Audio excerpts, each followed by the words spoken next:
இருக்கிற வெளியுறவு கொள்கை, பொருளாதார கொள்கை எல்லாமே ஒரே கொள்கை தான். காங்கிரஸின் கொள்கை தான் பாரதிய ஜனதாவுக்கு, பாரதிய ஜனதாவின் கொள்கை தான் காங்கிரஸுக்கு.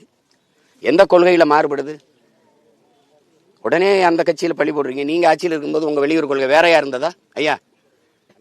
காங்கிரஸின் வெளியுறவு கொள்கை வேறையா இருந்ததா? கருத்துனா எதையாவது ஒண்ணு சொல்லிட்டு போறதா? சரியா சொல்லணும். அவருக்கு தான் சொல்றேன். முதல்ல சரியா சொல்லுங்க. காரைக்குடி தொகுதியை நீங்க தேர்வு செய்ததுக்கான அடிப்படை காரணம் என்னங்கறத சொல்லலாம். இது ஒரு கேள்வியா? காரைக்குடி தொகுதியை ஏன் தேர்வு செஞ்ச அப்படின்னு. 134 தொகுதியும் உங்க தொகுதி மாதிரி தான். அதுல காரைக்குடிக்கு என்ன சிறப்புன்னு கேக்குறோம். காரைக்குடியில ஒரே சமூகம் குவிந்து வாழல. பரவலா எல்லா தமிழ் சமூகமும் இங்க நிறைந்து இருக்குது. அதனால ஒட்டுமொத்தமா நீங்க ஒரு சாதிக்கு ஒரு தலைவர், ஒரு மதத்துக்கு ஒரு தலைவர்னு இங்க இருக்குது. பாத்தீங்கன்னா உங்களுக்கு தெரியும். ஆனா எல்லாருக்குமான ஒரு தலைமை இந்த நாட்டில் உருவாகல. அது முடிஞ்சிருச்சு. அது பெருந்தலைவர் பேரறிஞர் அண்ணா மாதிரி ஒரு பொதுவான தலைமைகள் நம்ம இனத்துல இங்க இல்லை. வந்ததெல்லாம் திராவிடம் பேசிக்கிட்டு, இந்தியம் பேசிக்கிட்டு, சாதி பேசிக்கிட்டு, மதம் பேசிக்கிட்டு இருக்குது. எங்களுடைய கோட்பாடு ஒன்று இருக்கு. சாதி அரசியலாகி அதிகாரத்துக்கு வந்தா சமத்துவம் சகோதரத்துவம் செத்து போகும். மதம் அதுவே அரசியலாகி அதிகாரத்துக்கு வந்து ஆட்சியை செலுத்துமானால் அங்க மனிதம், அதாவது மானுடம் செத்து போகும். பணம் அரசியலாகி வந்தால் அங்கே பண்பாடும் ஒழுக்கமும் செத்து போகும். இதுதான் உலகம் மூலம் இருக்கிற யதார்த்த உண்மை. அப்ப இந்த இடத்துல இதையெல்லாம் கடந்து ஒரு மொழி, இனம், நாடு, மக்கள் நலம்னு, மண்ணின் வளம், மக்களின் நலம்னு ஒரு அரசியலை கட்டமைக்கணும்னா ஒரு பொது தலைமை தேவைப்படுது. உங்களுக்கு தெரியுது, எல்லா சாதிக்கும் தலைமை இருக்கு.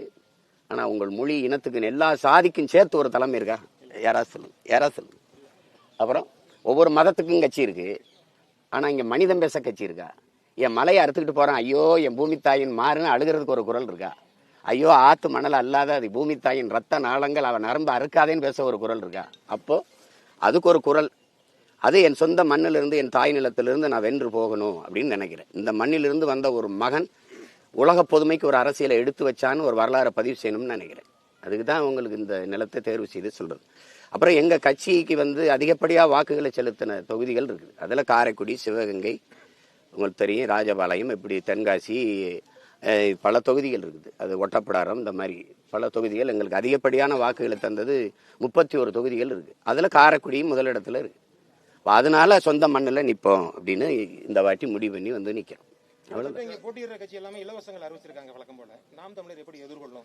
இலவசங்களை எங்க கட்சி அருவ இருக்குது. அது எப்படின்னா, ஒரு தன்மானத்துக்காக உயிரை விட்ட ஒரு இனம் இது. உங்களுக்கு தெரியும் தலை நிமிர்ந்து வாழ்ந்த ஒரு இனம்.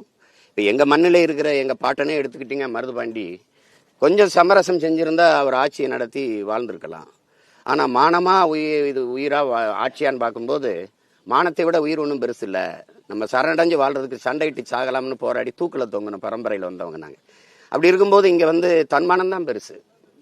அதுல ஒரு தன்மானத்தோடு வாழ்ந்து உலகத்துக்கு உணவளித்து 7 வள்ளல்களை கொண்ட பரம்பரை இது. மன்னர்களே வள்ளல்களாக இருந்தது உலக வரலாற்றுல எங்க இனத்துல தான். அப்படி இருந்து சோறு வடிச்ச தண்ணி ஆறா ஓடிச்சுங்கிறான். அப்படிப்பட்ட ஒரு பரம்பரையில ஒரு அரிசிக்கும் பருப்புக்கு வேட்டிக்கு சேலைக்கும் 1000-500க்கு கையேந்தி நிக்கிற நிலைமையில என் இனத்தை நிறுத்தினது ஒரு தமிழ் பேரினத்தின் தன்மான இழப்பா நான் பாக்குறேன். இலவசம்ங்கிறது வளர்ச்சி கிடையாது. எந்த அறிவான மகனும் ஏற்க முடியாது. இது அது வீழ்ச்சி திட்டம், அது வெறும் கவர்ச்சி திட்டம், அவ்வளவுதான். இலவசத்தில் இழக்கிற பணத்தை எங்கிருந்து எடுக்கிறீங்கன்னா யாராவது பதில் சொல்ல முடியுமா பாருங்க. எனக்கு வசதி வேணும்னா, எனக்கு கடன் பெறணும்னா வீட்டை அடமானம் வைக்கிறேன், அல்லது நிலத்தை அடமானம் வைக்கிறேன், சொத்தை அடமானம் வைக்கிறேன். என் நாடு கடன் வாங்குது. 10.5 லட்சம் கோடி கடன் பெற்றிருக்கு தமிழ்நாடு. இந்தியா 196 லட்சம் கோடி கடன் பெற்றிருக்கு. ஒவ்வொரு மாநிலம் பெற்ற கடனை கூட்டும் போது 400 லட்சம் கோடி வருது. அப்போ வீட்டை அடமானம் வச்சவன் கடனை கட்ட முடியலைன்னா என்ன செய்யறான்னா, விஷம் குடிச்சு குடும்பத்தோட சாகுறான், தூக்குல தொங்கிடுறான். அப்ப நாட்டை அடமானம் வச்சு அந்த வட்டி மட்டும் நமக்கு எவ்வளவு கட்டுறாங்கன்னா 1 லட்சம் கோடி கட்டுறாங்க. உங்களுக்கு புரியுதுன்னு நினைக்கிறேன். இந்த இலவசங்களில் இழக்கிறது எப்படி வருதுன்னா, மிக மிக அத்தியாவசிய தேவையான மின் கட்டணத்துல 3 முறை இந்த அரசு கட்டணத்தை உயர்த்திருக்கா இல்லையா? சொத்து வரி கூடியது. ஒரு நிலம் வாங்குறீங்க, 1 ஏக்கர் நிலம் வாங்குறீங்கன்னா அந்த பத்திரப்பதிவுக்கு போனீங்கன்னா அது அதிகப்படியான கட்டணம் இருக்கு. இந்த நிலத்தின் விலையை விட பத்திரப்பதிவு விலை அதிகமா இருக்கு. இப்படி அத்தியாவசிய பொருள்களின் விலையை, அரிசி, பருப்பு, உப்பு, ஊறுகாய், நெய், மோர், தயிர், பால், இதன் விலையை ஏற்றி இதை சமப்படுத்துறீங்க. இப்போ ஒரு அறிவு சமூகம் இது ஏற்குதான்னு பாருங்க. இலவசமா பேருந்து யாரு கேட்டா? தரமான பேருந்து கேட்டோம், நியாயமான சரியான கட்டணத்தை கேட்கிறேன், ஒரு குறைந்த அளவு கட்டணம். உங்களுக்கு நான் ஒண்ணு கேட்கிறேன், இலவசமா ஒரு பொருளை கொடுத்துட்டா அதன் மதிப்பு உங்களுக்கு தெரியுமான்னு பாருங்க. இப்ப நான் மின்சாரத்தை எல்லா குடும்பத்துக்கும் இலவசமா கொடுத்துட்றேன். நீங்க மின் விளக்கையோ தொலைக்காட்சியோ அல்லது என்ன சொல்றது குளிர்விட்டியவோ அணைச்சிட்டு வெளியில போவீங்களா? யாராவது சொல்லுங்க. அப்ப எவ்வளவு பொறுப்பற்ற சமூகத்தை நீ உருவாக்குற? நீ ஒட்டுமொத்த சமூகத்தையும் ஒரு ஏமாத்தி நான் வந்தா 10,000 கொடுக்குறேன், நான் வந்தா 2,000 கொடுக்குறேன், நான் வந்தா 2,500. யார் உங்க பரம்பரை சொத்தை வித்துட்டு உங்க சொத்தை வித்துட்டு கொடுப்பீங்களா? எங்கிருந்து கொடுப்ப? மறுபடியும் மக்களின் மீது வரி சுமையை விழுத்தி இழுப்ப. 1000 கொடுக்குற, ஆனா 2 லட்சம் ரூபாய் இதில் இந்த குடும்ப அட்டையில கடன் இருக்கு. அதை யாரு கொடுக்கறது? இப்படி கடன் பெற்று போற நாடு கடன்ல வளர்ச்சி அடையுமா? எதுல வளர்ச்சி அடையும்?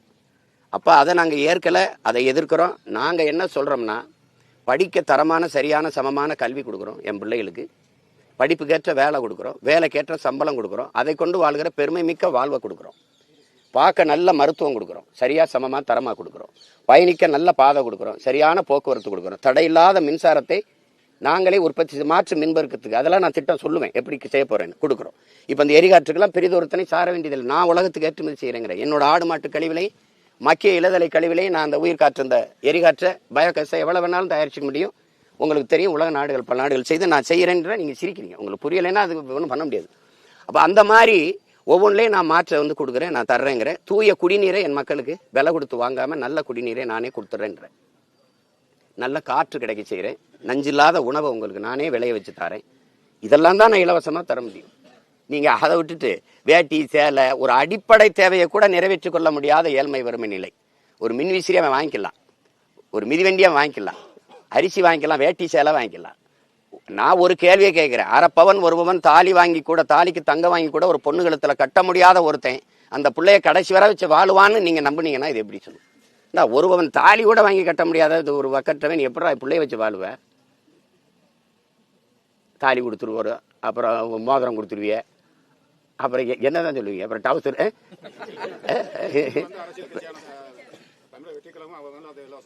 அதனாலதான் நான் மொத்தமா சொல்றேன். அதெல்லாம் உங்களுக்கு இங்க போட்டி இலவசம், இங்கிட்டு நில்லு.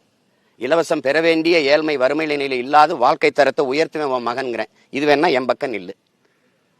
வாக்குக்கு காசு அந்த பக்கம் நில்லு. உனக்கு சேவை செய்ய நான் எது காசு கொடுக்கணும்? நீ தான் காசு கொடுத்துறியே. கல்விக்கு வரி கொடுத்துற, மின் கட்டணத்துக்கு கொடுத்துற, எல்லாத்துக்கும் காசு கொடுத்துற. அதை வச்சு நான் பொதுமையா நல்ல சேவை செய்கிறேன். அதுதான் நான் சொல்றேன். வாக்குக்கு பணம் கொடுத்தா முதலாளிகளுக்கான பணம் இருக்கவும் தான் அரசியல் செய்ய முடியுங்கிற நிலை உருவாயிரும். உங்களுக்கு புரியுது? அப்ப பணம் இருக்கவும் தான் அரசியல் செய்ய முடியும்னா முதலாளிகளுக்கான அதிகாரம் தான் கட்டமைக்கப்படும். உழைக்கும் அடித்தட்டு மக்கள் 10 விழுக்காட்டு 10 பேர், அப்ப 90 பேருக்கான அதிகாரம் எங்க இருக்கு? உழைக்கும் பாட்டாளி வர்க்கத்திற்கு அடித்தட்டு மக்களுக்கான அதிகாரம் அரசியல் எங்க இருக்கு? நீங்க ஓட்டுக்கு காசு கொடுக்கிற இடத்துலதான் ஊழல் லஞ்சத்திற்கான விதையே ஊண்டப்படுதுங்கிற அறிவு நம்ம என் மக்களுக்கு வரணுமா இல்லையா? அந்த விழிப்புணர்வு வரணுமா இல்லையா? சொல்லுங்க. நான் உங்களுக்கு சேவை செய்ய எதுக்கு உங்களுக்கு காசு கொடுக்கணும்? அப்ப கொடுக்கும்போது நான் உங்களை ஏமாத்துறேன்னு தானே அர்த்தம். நான் எதுக்கு காசு கொடுக்குறேன்? நான் அடிச்ச கொள்ளையில உங்களுக்கு பங்கு கொடுக்குறேன், அடிக்க போற கொள்ளைக்கு அனுமதி கேட்கிறேன். இவ்வளவுதான். நம்ம ஒரு கோட்பாடு இருக்கு இல்லையா? நம்ம நோட்டை வாங்கிட்டு ஓட்ட போடுறோம், அவன் அந்த ஓட்டை வாங்கிட்டு நாட்டை விற்கிறான். நம்ம நோட்டை வாங்கிட்டு ஓட்ட விற்கிறோம். இவ்வளவுதான் நடக்குது, தொடர்ந்து நடக்குது.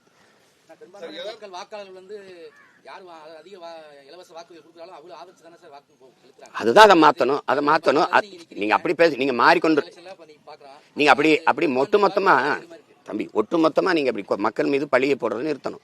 உங்களை மாதிரி ஊடகவியலாளருக்கு பெரிய பங்கு இருக்கு இதை சரி பண்றதுக்கு. எப்படின்னா, ஒரு எளிய பிள்ளைகள் வாக்குக்கு ₹1 காசு கூட கொடுக்காம 36 லட்சம் வாக்கை போட்டு 3வது பெரிய கட்சியாக்கி தனித்து நின்று எங்களை அங்கீகாரம் பெற்ற, அதாவது முழு இசை பெற்ற ஒரு கட்சியா உயர்த்திருக்காங்கன்னா, அப்ப அந்த மக்களுக்கு நீங்க எல்லாரும் காசு கொடுத்தீங்க, அதுலயும் என்னைய தேடி வாக்கு செலுத்தினாங்க. 3வது பெட்டியில இருந்த என் மைக்கு சின்னம், ஒரு புது சின்னத்தை தேடி எப்படி போட்டாங்கன்னு நினைக்கிறீங்க? இந்தியாவை யாரா ஆள்றதுல நான் பாரத பிரதமரா, நாட்டின் பிரதம வேட்பாளரா? அப்ப அதுல என்னை தேடி இருக்காங்கன்னா என் மக்களுக்கு வேற ஒண்ணு தேடுதல் இருக்கு. நல்ல அரசியல் வேணும், நல்ல ஆட்சி வேணும், இதெல்லாம் மாறணுங்க. என்ன இருக்குல்ல? உயர் தம்பி. 4.5 லட்சம் வாக்குல இருந்து 36 லட்சமா வாக்கு வருது. உயர்றதா இல்ல குறையிறதா தம்பி? 2016 எனக்கு 4.5 லட்சம், 2024 36 லட்சம். அது இந்தியாவை யாரும் ஆள்றது இல்ல. அப்ப வளருதா அது குறையுதா? கொஞ்சம் கொஞ்சமா தான் மாறும், கொஞ்சம் கொஞ்சமா தான் மாறும். இது புறையோடி போன புற்று ஒரே நாள்ல குணமாகாது. அதை மாத்தணும்னா நான் ஒருத்த மாத்த முடியாது, நீங்களும் செய்யணும் அந்த கடமை. உங்களுக்கு ஒரு ஆதங்கம் இருக்கா? அப்ப அந்த ஆதங்கத்தை நீங்களும் பாடுபடணும், நானும் பாடுபடணும், இவரும் பாடுபடணும். அப்ப இது யாரோடைய பொறுப்புன்னு நீங்க விலகி போறது பொறுப்பற்ற செயல். மார்ச் 10 வந்து எலெக்ஷன் தேதி அறிவிக்கிறேன்னு சொல்லி மாதிரி இருந்துச்சு. ஆனா பட் இப்ப வந்து தேர்தல் அறிவிக்கிற தேதி வந்து தள்ளி போகுது அப்படிங்கிறது நாங்களே கேட்கிறோம். ஏன்னா இப்ப எரிபொருள் தட்டுப்பாடு இருக்குது, எரிகாற்று உருளைக்கு தட்டுப்பாடு இருக்குது. அப்ப அதுல பள்ளி கல்லூரி எல்லாம் விடுமுறை விட வேண்டியிருக்கு. தங்கி படிக்கிற மாணவர்களுக்கு உணவு கொடுக்க முடியல. பெரும் உணவு நிறுவனங்கள்லாம் மூடுறாங்க. இப்ப இந்த மாதிரி சூழல்ல எங்களுக்கு எரிபொருள் இல்லைன்னா ஒரு இடத்துல இருந்து இன்னொரு இடத்துக்கு இடம்பெயர்றது ரொம்ப கடினம். உங்களுக்கு தெரியும். அப்ப மிதிவண்டியில தான் நாங்க போய் சைக்கிளில் தான் போய் வாக்கு கேட்கணும். அப்போ எல்லாமே வந்து அதை வச்சு தான் இயங்க வேண்டியது இருக்குது. அப்படின்னா நீங்கள் இந்த ஒன்று தலையிட்டு பல்லாதிக்க பெரு இந்திய துணைக்கண்டம், ரஷ்யா, சீனா போன்ற பெருநாடுகள்லாம் போய் தலையிட்டு இந்த போரை நிறுத்தி ஒரு அமைதியான சூழலுக்கு கொண்டு வரணும். இல்லைன்னா மறுபடி கொரோனா நேரத்தில் வந்த ஒரு நெருக்கடி எல்லா நாடுகளுக்கும் வந்துடும். பெட்ரோல் டீசல்னா விண்ணூர்தியும் பறக்காது, பேருந்தும் ஓடாது, யாரும் வீட்டில் இதாக இருக்கணும், சைக்கிள் ஓட்டிட்டு தான் தெரியும். அப்புறம் தள்ளி வைக்கணும்.